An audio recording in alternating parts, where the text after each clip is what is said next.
Hi artists, and welcome back to my channel. My name is Margot and I'm a professional artist and illustrator.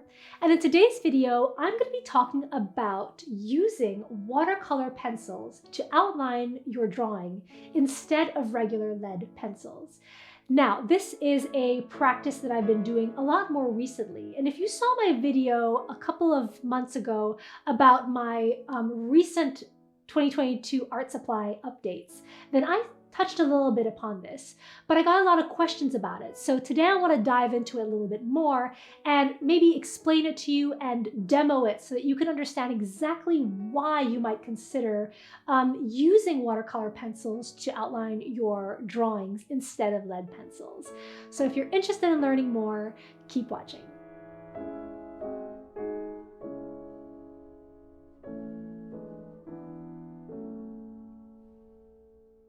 So let's talk about the regular old-fashioned pencil first. So this is really the quintessential classic artist tool, right? So it's been used for generations, centuries by all the masters. So I am not knocking your traditional lead pencil, but I will say that just like with anything in life, it does come with its own shortcomings. And so for a pencil, it is usually the residue that the pencil marks leave.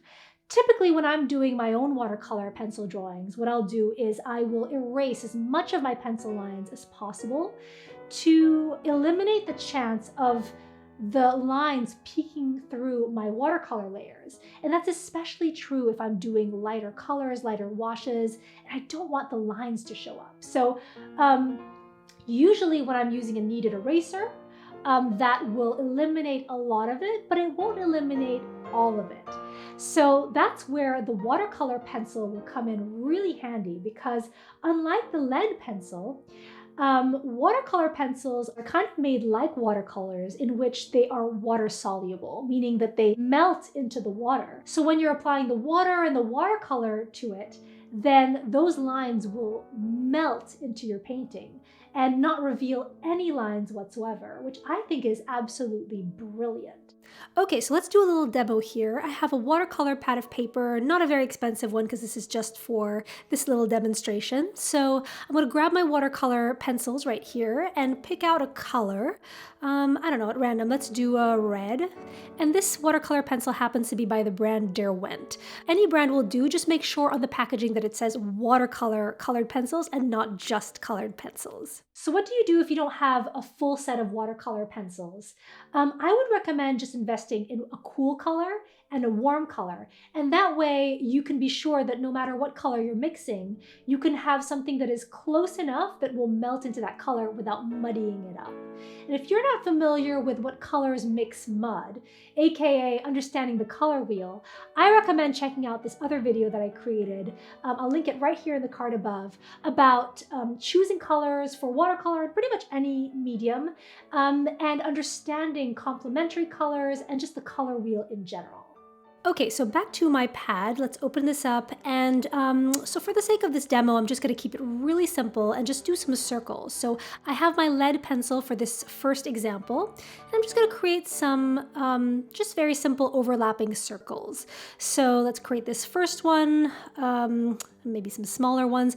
And this pencil is a 6B pencil. So this is gonna be a little bit on the greasier side compared to a traditional HB pencil, but I did that intentionally so that you can really see the extent of the differences. So that's our first one. And then I'm going to grab for contrast, the Derwent watercolor pencil and do the exact same thing. So this sketch will be repeated, but this time with the watercolor colored pencil. Okay, so let's finish this up. That's pretty good. And now we're going to color them both in. And so what I'm going to do for the first one with the lead pencil is what I do for most of my sketches, which is to take a kneaded eraser first and remove as much of those pencil lines as possible. So I'm going to try to make this as faint as possible.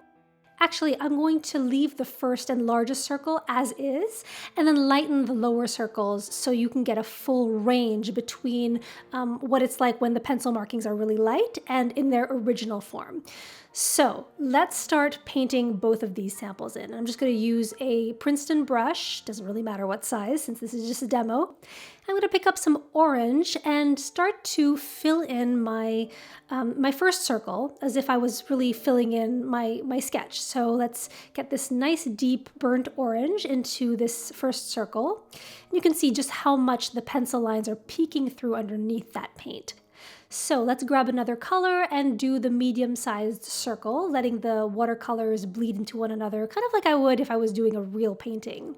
And so on this one in particular, you can see that because I'm using a darker color and because the pencil lines have been partially erased, that just makes those lines a little bit less noticeable. They are still there though, and you will pick that up on a close-up.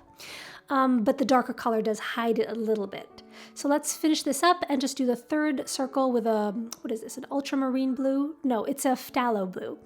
And just again, run these colors into one another. And again, here, you know, the darker blue does cover up, especially in the darker instances, some of that line work, but you will notice that on the lighter portions of that circle, you do still see that line work, as much as I've tried to erase it with the kneaded eraser, still showing through the paint.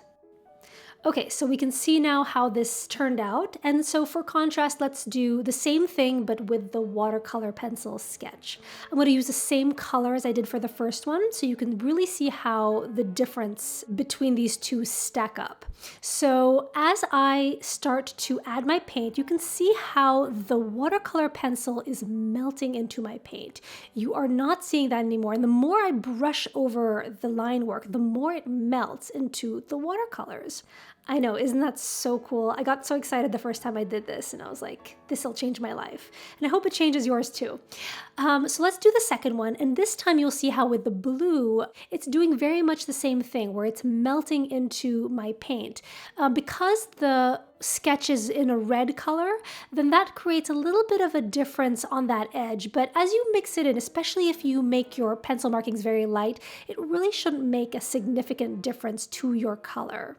And that's where, like I mentioned before, if you purchase a warm colored watercolor pencil and a cool colored one, then you can sort of start to plan your sketch so that you're using colors that are in a similar family to what you're painting, and that way you can avoid any major, shifts in color that arise due to your paint color being different to the watercolor pencil that you laid down first. Okay, you can really see now how on the second option with the watercolor pencil, the sketches have completely disappeared. So on the first one with the pencil markings, you still see a faint outline, if even a ghost, and on the second one, it looks like you went at it freehand. So I hope you enjoyed this video and that it was helpful. As always, thank you so much for joining me every week, and I'll see you next time.